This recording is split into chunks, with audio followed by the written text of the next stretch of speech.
Hello बच्चों, कैसे हो आप सब। मैं उम्मीद करता हूं कि आप सभी लोग बहुत ही अच्छे होंगे। प्यारे बच्चों, इस वीडियो में हम लोग द्विघात समीकरण के हल के बारे में बात करेंगे। यानी किसी भी क्वाड्रेटिक इक्वेशन का सलूशन क्या होता है, उसे कैसे निकाला जाता है, इसके बारे में बात करेंगे। तो आज की वीडियो शुरू करूं उससे पहले मैं आपसे कहना चाहता हूं कि अगर अभी तक आपने चैनल सब्सक्राइब नहीं किया है तो चैनल को सब्सक्राइब कर लीजिए, घंटे वाली बटन को दबा दीजिए और ऑल पर क्लिक कर दीजिए। और अगर आपने इससे पहले की वीडियोस नहीं देखी हैं तो उनकी लिंक आपको इस वीडियो के डिस्क्रिप्शन बॉक्स में मिल जाएगी, आप वहां से देख सकते हैं। तो चलिए शुरू करते हैं।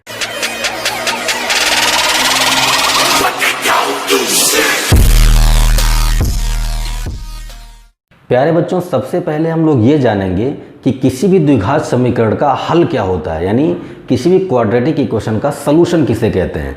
तो जैसे मान लीजिए कि आपके पास कोई द्विघात समीकरण है 2x² - 5x + 3 = 0। ठीक है, ये कोई द्विघात समीकरण दिया गया है। तो इस द्विघात समीकरण का जो हल होगा ना, वो x का वह मान होगा जिस पर बायां पक्ष और दायां पक्ष दोनों बराबर हो जाए। ये बात हम लोग बहुपद में भी पढ़े थे, वहाँ पर भी ये बात आई थी कि किसी भी बहुपद के शून्यक क्या होते हैं, x के वे मान होते हैं जिस पर बायां पद और दायां पद दोनों बराबर हो जाए। ठीक, तो हम यहाँ से कह सकते हैं कि किसी भी द्विघात समीकरण का हल का मतलब क्या होता है, x का वह मान जिस पर left hand side equal to right hand side हो जाए। बात आई समझ में। किसी भी द्विघात समीकरण में x का वह मान जिस पर बायां पक्ष और दायां पक्ष दोनों क्या हो जाए, बराबर हो जाए, उसे ही हम लोग कहते हैं द्विघात समीकरण का हल। आई बात समझ में। तो हमें कुल मिला के x का वह मान निकालना है जिस पर बायां और दायां दोनों पक्ष क्या आ जाए, बराबर आ जाए। तो देखो, इसके लिए मैंने कहा कि मान लीजिए कि मैं x बराबर क्या रखता हूँ, 1 रखता हूँ। अगर मैं इस समीकरण में x बराबर 1 रखता हूँ तो बायां पक्ष क्या होगा, बायां पक्ष क्या होगा, 2 1² - 5 × 1 + 3। भाई x की प्लेस पर हमने क्या पुट कर दिया, 1 पुट कर दिया। तो देखो ये हो जाएगा 2 माइनस ये हो गया 5, ये हो गया +3। क्या आ गया, 3 + 2 यानी 5 - 5 = कितना, 0। और आपका राइट हैंड साइड क्या है, 0। तो यहाँ से आप बोल सकते हैं left hand side equal to कितना, राइट हैंड साइड। अतः x बराबर 1 द्विघात समीकरण का हल है।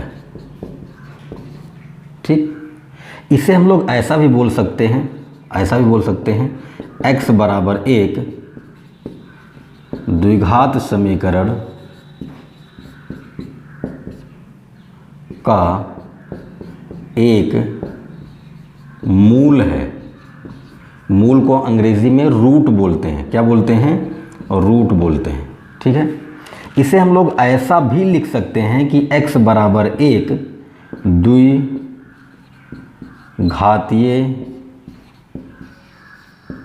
बहुपद px = 2x² - 5 + 3 का शून्यक है। ये हम लोग बहुपद वाले चैप्टर में पढ़ चुके हैं। शून्य को क्या बोलते हैं, 0। ठीक है, तो इस तरह से अगर कोई भी द्विघात समीकरण आपको दिया जाए तो आप क्या करेंगे, आप उसमें जो भी चर राशि दी गई है, जैसे इसमें x दिया गया है तो हम लोग x का मान निकालेंगे। x का वह मान जिस पर बायां पक्ष और दायां पक्ष दोनों बराबर आ जाएं, वही क्या होगा, वही इस द्विघात समीकरण का हल होगा, यानी इस क्वाड्रेटिक इक्वेशन का सलूशन होगा। तो हम बोलेंगे कि x बराबर 1 द्विघात समीकरण का क्या है, हल है। या फिर हम ऐसा लिखेंगे x बराबर 1 द्विघात समीकरण का एक मूल है। ठीक, ये मैंने जो आपको तीसरा लाइन बताया है ये हम लोग बहुपद में पढ़ चुके हैं। ठीक है, तो इसके बारे में हमको यहाँ पर बात नहीं करनी है, फिर भी मैंने आपको बता दिया कि इसे हम लोग शून्यक भी बोलेंगे। ठीक है, तो यहाँ पर हमने जब x बराबर 1 रखा तो हमें इस द्विघात समीकरण का एक हल मिल गया, क्या, x बराबर 1। अब ऐसे मैं इसमें x बराबर 2 पुट कर सकता हूँ। भाई कोई भी मान रख सकते हो। ठीक, तो रखो। जब आपने x बराबर 2 रखा तो लेफ्ट हैंड साइड क्या होगा, देखो 2 x की प्लेस पर हो गया 2, -5 × 2 + 3, ये हो जाएगा 2 दूना 4 और दूना 8, -5 दूना 10 + 3, तो 8 और 3 कितना हो गया 11, -10 और कितना आ गया 1।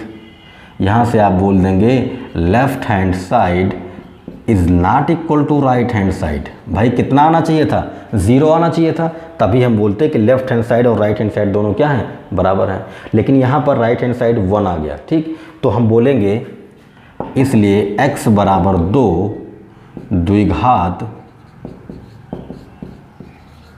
समीकरण का हल नहीं है।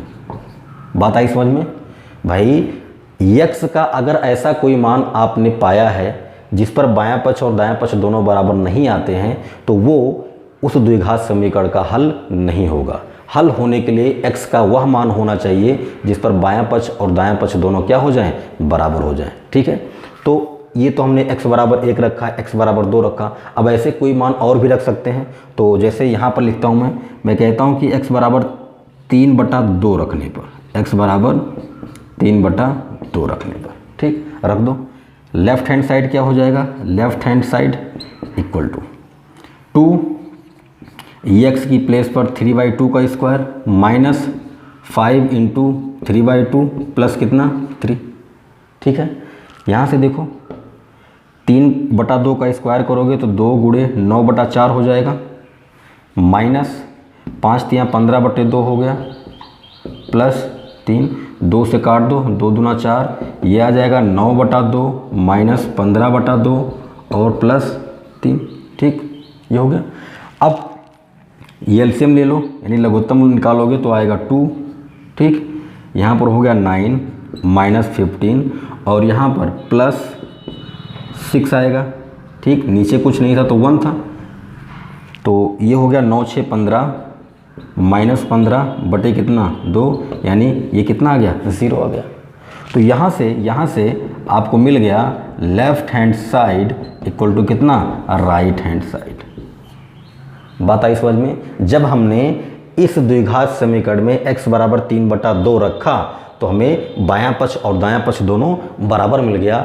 अतः इसलिए x बराबर 3/2 द्विघात समीकरण का हल है। बात आई समझ में? तो इतना आप समझ गए होंगे कि अगर x का कोई मान आप ऐसा निकालते हैं जिस पर बायां पक्ष और दायां पक्ष दोनों बराबर आ जाएं, तो आप बोलेंगे कि x का वही मान उस द्विघात समीकरण का क्या होगा, हल होगा या मूल होगा, ठीक है। अब सवाल ये उठता है कि भाई इस द्विघात समीकरण के कितने मूल हो सकते हैं, कितने हल हो सकते हैं। देखो आपने जब x बराबर 1 रखा तो बायां पक्ष और दायां पक्ष दोनों बराबर आ गया, यहाँ से आपने बोल दिया कि x बराबर 1 द्विघात समीकरण का क्या है, हल है। जब आपने x बराबर 2 रखा तो बायां पक्ष और दायां पक्ष दोनों बराबर नहीं आए, तो आपने कह दिया कि x बराबर 2 इस समीकरण का हल नहीं है। जब आपने x बराबर 3/2 रखा तो बायां पक्ष और दायां पक्ष दोनों बराबर आ गए और आपने कह दिया कि x बराबर 3/2 इस समीकरण का हल है। तो ऐसे इस समीकरण के कितने हल होंगे, कितने हल होंगे? तो ये बात हम लोगों ने बहुपद में सीखा था कि अगर बहुपद द्विघातीय है तो उसके 2 शून्यक होंगे। अगर बहुपद द्विघातीय है तो उसके 2 शून्यक होंगे। तो ऐसे ही अगर समीकरण द्विघात है यानी द्विघात समीकरण है तो उसके 2 मूल होंगे यानी 2 हल होंगे। एक हो गया x बराबर 1 और दूसरा हो गया x बराबर 3/2। इसके अलावा इस समीकरण के और कोई मूल नहीं मिलेंगे। बात आई समझ में? तो अगर समीकरण द्विघातीय है तो उसके 2 हल होंगे यानी 2 मूल होंगे, और अगर त्रिघातीय होता तो उसके 3 हल होते यानी 3 मूल होते, ठीक है। तो इतनी बात आप समझ गए होंगे कि किसी भी द्विघात समीकरण का हल क्या होता है, x का वह मान होता है जिस पर उस समीकरण का बायां पक्ष और दायां पक्ष दोनों बराबर हो जाए, ठीक है। तो ये तो हो गया समीकरण का हल, लेकिन हम लोग उसे ऐसे थोड़ी निकालेंगे कि एक बार x बराबर 1 रखा, चेक किया, बायां पक्ष बराबर दायां पक्ष आ गया तो बोल दिया हल है, नहीं आया तो फिर दूसरा मान रखा है x बराबर 2, फिर इस पर भी नहीं आया तीसरा रखा, उस पर भी नहीं आया चौथा रखा। तो ऐसे आप x की जगह पर कितने संख्याएं रखते जाओगे, कितने मान रखते जाओगे? तो इसके लिए हम लोग मेथड लगाएंगे, इसके लिए हम लोग तरीका लगाएंगे कि ये सब काम ना करना पड़े, हम आराम से इस समीकरण के दोनों मूलों को निकाल लें। ठीक है, तो अब हम लोग सीखेंगे कि किसी भी द्विघात समीकरण का हल कैसे निकाला जाता है। ठीक है प्यारे बच्चों, चलिए सीखते हैं कि किसी भी द्विघात समीकरण के मूल कैसे निकाले जाते हैं, यानी किसी भी द्विघात समीकरण का हल कैसे निकाला जाता है। तो इसके लिए आपको आपकी सिलेबस में 3 विधियां दी गई हैं। जो आपकी प्रश्नावली 4.2 आएगी, यानी एक्सरसाइज 4.2 आएगा, उसमें किसी भी क्वाड्रेटिक इक्वेशन का सलूशन निकालने के लिए आप फैक्टराइजेशन मेथड का यूज़ करते हैं। जो नेक्स्ट एक्सरसाइज आएगी यानी 4.3, उसमें आप परफेक्ट स्क्वायर वाला कॉन्सेप्ट लगाते हैं, यानी वर्ग बना करके। और जो एक्सरसाइज 4.4 आएगा, उसमें आप क्वाड्रेटिक फार्मूला अप्लाई करके किसी भी क्वाड्रेटिक इक्वेशन का सलूशन निकालते हैं। तो फिलहाल अभी के लिए हम लोग फैक्टराइजेशन मेथड के बारे में बात करेंगे, यानी गुणनखंड विधि द्वारा किसी भी द्विघात समीकरण का हल कैसे निकाला जाता है, इसके बारे में बात करेंगे। तो मान लीजिए कि आपके पास कोई समीकरण दिया गया है, कोई द्विघात समीकरण दिया गया है 2x² - 5x + 3। इसके बारे में अभी हम लोगों ने थोड़ी देर पहले बात किया था। इसके 2 मूल आए थे, x = 1 और 3/2। ठीक है, ये हमने कैसे निकाला था? ये हमने अपने तरफ से x = 1 रखा, x = 2 रखा, x = 3/2 रखा। तो हमने देखा कि x = 1 पर बायां पक्ष और दायां पक्ष इसका बराबर आता है, इसलिए 1 इसका हल हो गया। फिर हमने देखा कि 3/2 रखने पर बायां पक्ष और दायां पक्ष दोनों बराबर आ जाता है, तो 3/2 इस समीकरण का हल हो गया। लेकिन हम लोग ऐसे नहीं निकालेंगे कि मान रखें और चेक करें बार बार। हम लोग एक ही बार में दोनों मूल निकालने वाले हैं। कैसे? देखो, आप ये बात अच्छी तरीके से जानते हो कि कोई भी द्विघात समीकरण हो वो ax² + bx + c = 0 के रूप का होता है, कोई भी हो। ठीक, तो अगर कोई भी द्विघात समीकरण आपको दिया गया है और आपको इसके मूल निकालने, इसका हल निकालना है, तो आप गुणनखंड विधि के द्वारा कैसे इसका मूल निकालोगे। ठीक है, तो देखो क्या करना है आपको। सबसे पहला काम आपको a और c का गुणा कर देना है। क्या करना है? a और c का गुणा कर देना है। तो कर दीजिए, आ गया ac। उसके बाद आपको ये जो मिडिल टर्म दिया गया है, यानी मध्य पद दिया गया है, जो बीच में लिखा है, ठीक, इसको आप 2 भागों में तोड़ेंगे। मान लीजिए कि हमने इसको 2 भागों में तोड़ा, एक भाग आ गया p और दूसरा भाग आ गया q। ठीक है, पहले आप a और c का गुणा करेंगे, लिख दिया। उसके बाद जो आपको मध्य पद दिया गया है उसको आप 2 भागों में तोड़ेंगे, उसके 2 फैक्टर करेंगे। मान लीजिए कि इस मध्य पद का एक फैक्टर p है और दूसरा फैक्टर क्या है? q है। जब आप इसके दोनों फैक्टर का गुणा करेंगे तो वो ac के बराबर आना चाहिए, पहली कंडीशन है। आप ac का गुणा करेंगे, मध्य पद का 2 फैक्टर करेंगे, जब उन दोनों का आप गुणा करेंगे तो वो ac के बराबर आना चाहिए। ये आपका पहला स्टेप है। ठीक, दूसरी बात इसके लिए ये है कि जो आपका ये मिडिल टर्म है यानी b है, ये इसके दोनों फैक्टर का सम होना चाहिए। मतलब ये कि जब आप इसके दोनों फैक्टर p और q को जोड़ेंगे तो आपको ये मिडिल टर्म मिलना चाहिए। ठीक है, हो सकता है कि आपको यहाँ पर ये बात समझ में ना आई हो, लेकिन ये बात हम लोग बहुपद में भी पढ़ चुके हैं। वहाँ पर मैंने आपको बताया था कि कैसे हम लोग किसी भी बहुपद के शून्यक निकालते हैं गुणनखंड विधि के द्वारा। तो अगर आपने वहाँ पर नहीं समझा तो यहाँ पर आपको समझ में आ जाएगा, और अगर आपने वहाँ पर समझ लिया है तो फिर आप समझ रहे होंगे कि मैं क्या बोल रहा हूँ। ठीक है, जब इस चीज़ को मैं क्वेश्चन में अप्लाई करूंगा तो आपको सब अच्छे तरीके से समझ में आएगा। और ये तो बिल्कुल होता है तरीका बताने का, आपको ये काम बार बार नहीं करना है। आप एक बार समझ गए तो फटाफट आपको क्वेश्चन में अप्लाई करना है। ठीक है, देखो अब यहाँ पर क्या करेंगे। मैंने कहा कि मैं a और c का गुणा करूंगा, तो a की जगह पर 2 है और c की जगह पर कितना है? 3 है, तो कर दो। जब आपने 2 और 3 का गुणा किया, कितना आया? 6 आया। कितना आया? 6 आया। ये जो आपका मिडिल टर्म है कितना है? -5x। कितना है? -5x। तो देखो, जब आपने 2 और 3 का मल्टीप्लाई किया तो आपको 6 मिला, बराबर। ये आपका है -5। जो मिडिल टर्म आपका दिया गया है वो कितना है? -5। अब आप -5 को 2 पार्ट में आपको तोड़ना है, तो कह दीजिए कि एक पार्ट मेरे पास है -2 और एक पार्ट है मेरे पास -3। जब मैं इन दोनों को जोड़ूंगा तो मुझे -5 मिलेगा, और जब मैं इन दोनों का गुणा करूंगा तो माइनस माइनस हो गया प्लस, और 2 का 3 में गुणा करोगे तो आपको मिलेगा 6। बात समझ रहे हैं? देखो, ये वाली जो लाइन मैंने लिखी है ये है AC बराबर कितना? P गुणे Q। यहाँ पर P की जगह पर कितना है? -2 और Q की जगह पर कितना है? -3। तो AC बराबर क्या आ गया? P गुणे Q। देख लो दोनों पक्ष बराबर हैं, ये पहली कंडीशन है। दूसरी वाली कंडीशन क्या थी कि जो आपका b है यानी -5 है, ये क्या होना चाहिए, ये इसके दोनों फैक्टर का सम होना चाहिए। यानी जब आप इसके दोनों फैक्टर को जोड़ोगे तो आपको मिडिल टर्म यानी -5 मिलना चाहिए। तो देख लो जब आप -2 में -3 को जोड़ोगे तो आपको -5 मिलेगा। ठीक, इतनी बात समझने में आपको कोई भी प्रॉब्लम नहीं आई होगी। हो सकता है कि आपको ये बातें अभी थोड़ी कम समझ में आ रही हों, लेकिन जब हम लोग इस पर क्वेश्चन करेंगे तो आपको सारी बातें बहुत ही आसान लगेंगी, बहुत ही ईजी लगेंगी। ठीक है, कुछ नहीं था, मैंने यहाँ पर जो कॉन्सेप्ट बनाया उसी को मैंने इस क्वेश्चन में अप्लाई कर दिया।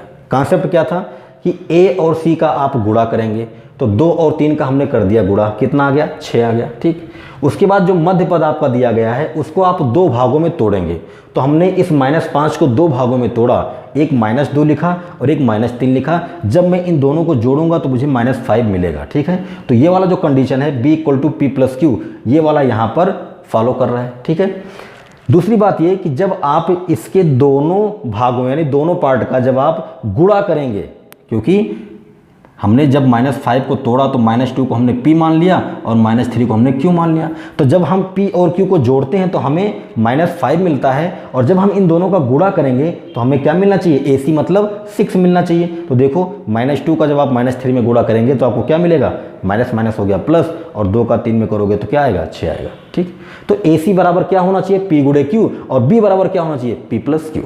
ठीक, ये बात जो मैंने यहाँ पर आपको बताया है, यहाँ पर जो मैंने लिखी है, ये बात बार बार नहीं करना है आपको, ये तो मैं आपको समझा रहा हूँ, बता रहा हूँ, इसलिए इस तरह से बोल रहा हूँ। बाकी जब क्वेश्चन करेंगे ना तो ये सारी बातें अपने आप दिमाग में चलेंगी, आपके अपने आप चलेंगी। देखो अब इसे हम लोग लिख कैसे सकते हैं, 2x² को ऐसे रहने दो। आपने -5 को क्या किया है, 2 भागों में तोड़ा है, एक -2 है और एक -3 है, तो इस -5x को हम लिख सकते हैं -2x - 3x और +3 = 0।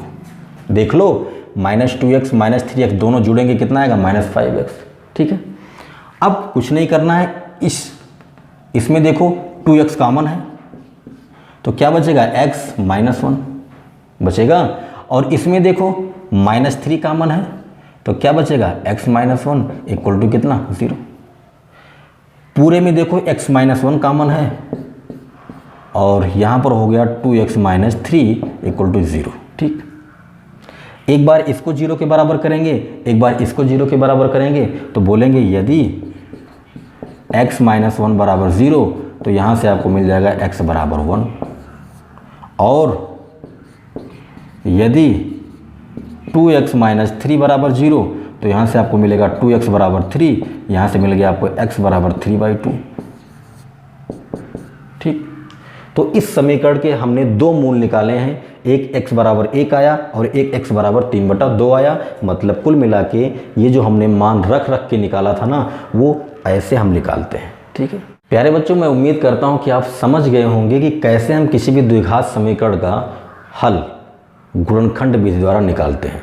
अगर आपको ये बातें समझ में आ गई हैं तो अच्छी बात है, नहीं आई हैं तो एक बार 2 बार और देखें, ये बात आपको समझ में आनी चाहिए कि मैं क्या बोल रहा हूँ। ठीक है, बाकी रही बात क्वेश्चन सॉल्व करने की, तो मैंने आपको बहुपद में द्विघातीय बहुपद को हल करके शून्यक निकालना सिखाया था, और वहाँ पर भी हमने गुणनखंड विधि के बारे में बात किया था। ठीक है, तो ये सारी चीज़ें अगर आपको नहीं भी याद रहती हैं तो भी इस समीकरण को हम आराम से सॉल्व कर सकते हैं। ठीक है, लेकिन फिर भी ये बात आपको समझ में आनी चाहिए। देखो कैसे करेंगे, मैं इन बातों को अगर छोड़ दूँ कि मान लो कि ये बातें आपको याद नहीं है, आपके दिमाग में नहीं है, कोई बात नहीं, इन्हीं बातों को हम दूसरे तरीके से कह सकते हैं। कैसे, देखो 2x² - 5x + 3 ये समीकरण दिया गया है।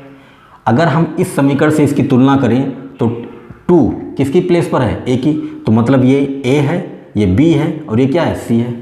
ठीक है, तो सबसे पहला काम आप a का c में गुणा करेंगे, तो कर लीजिए।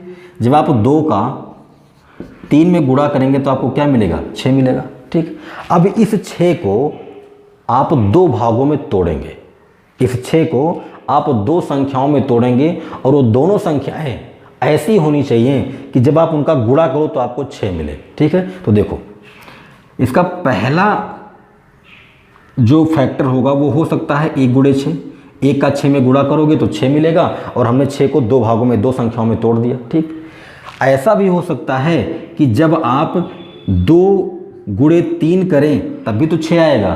तो इस 6 को आप 2 भागों में तोड़ेंगे, 2 गुणे 3, ठीक। इस 6 को हम ऐसा भी लिख सकते हैं -2 इंटू -3 लिख सकते हैं, बिल्कुल लिख सकते हैं। माइनस का माइनस में गुणा होगा प्लस हो जाएगा, और 2 का 3 में होगा 2 3 6 हो जाएगा, ठीक। पहला काम तो यही है कि आप a का c में गुणा करें, गुणा करने के बाद जो भी आता है उसको आप 2 भागों में तोड़ेंगे, ठीक। इस तरह से हमने तोड़ दिया। अब इनमें से कौन सा भाग आपको लेना है, कौन सा फैक्टर लेना है? भाई 3 3 आए हैं, इसमें से आपको एक ही फैक्टर सेलेक्ट करना है। तो आप क्या करोगे, अब आप देखोगे अपना मध्य पद कितना है, -5x। जो आपका मध्य पद है कितना है, -5x। आपको इनमें से वो फैक्टर लेने हैं कि जब आप उन दोनों को जोड़ो तो आपको -5 मिलना चाहिए। तो देखो, क्या 1 और 6 को जोड़ने पे -5 आएगा? नहीं आएगा, तो ये वाला फैक्टर हम नहीं लेंगे, ठीक। 2 और 3 को जोड़ने पे 5 आएगा, -5 नहीं आएगा, इसलिए ये वाला फैक्टर भी नहीं लेंगे, ठीक। अब -2 में अगर हम -3 को जोड़ें तो -2 प्लस -3, ये प्लस माइनस माइनस हो जाएगा, कुल मिला के -2 और -3 मिलके कितने आएंगे, -5 आएंगे। तो आप ये वाला फैक्टर लोगे, ठीक। एक संख्या के एक से अधिक फैक्टर हो सकते हैं, जैसे यहाँ पर 6 के 3 फैक्टर हमने लिखे हैं, लेकिन इनमें से हमारे काम का कौन सा है, ये वाला है, तो हम इस वाले को लेंगे। तो जब हमने -2 और -3 को लिया तो क्या होगा कि हम इस -5x को अब ऐसा लिख सकते हैं, -2x -3x, ठीक है। और उसके बाद आगे की कहानी आप जानते हैं कि इनमें से हमने 2x को कॉमन किया, इनमें से हमने -3 को कॉमन किया, फिर पूरे में x - 1 कॉमन हो गया और 2x - 3 बच गया। फिर एक बार इसको 0 के बराबर किया तो x बराबर 1 मिला, और एक बार इसको 0 के बराबर किया तो x बराबर 3/2 मिला, ठीक है। तो इस तरह से किसी भी द्विघात समीकरण को हल करते हैं हम लोग, यानी उसका हल निकालते हैं गुणनखंड विधि के द्वारा। कुछ नहीं है इसमें, बहुत ही आसान है, आपको कुछ नहीं करना है। अगर आपको इस तरह से समझ में बातें नहीं आई हैं तो आप इस तरह से समझो कि अगर आपको कोई भी समीकरण दिया है तो आप पहले a का c में गुणा करेंगे, ठीक। 2 का 3 में गुणा किया, कितना आया, 6 आया। अब इस 6 को 2 पार्ट में, आपको 2 भागों में तोड़ना है। तो हमने 6 को 1 गुणे 6 लिख दिया, 2 गुणे 3 लिख दिया, गुणा करने पर 6 आना चाहिए, और 1 लिखा -2 गुणे -3, ठीक। तो 6 को हमने 2 संख्याओं में तोड़ा इस तरह से। अब इनमें से हमें एक ही पार्ट लेना है, कोई एक लेंगे। तो अब हम देखेंगे अपना मध्य पद, मध्य पद हमारा दिया था -5x। तो हम क्या करेंगे, हम इनमें से वो पार्ट लेंगे कि जब हम उन दोनों का गुणा करें तो हमें 6 मिल जाए, और जब हम उन दोनों को जोड़ें तो हमें -5 मिले।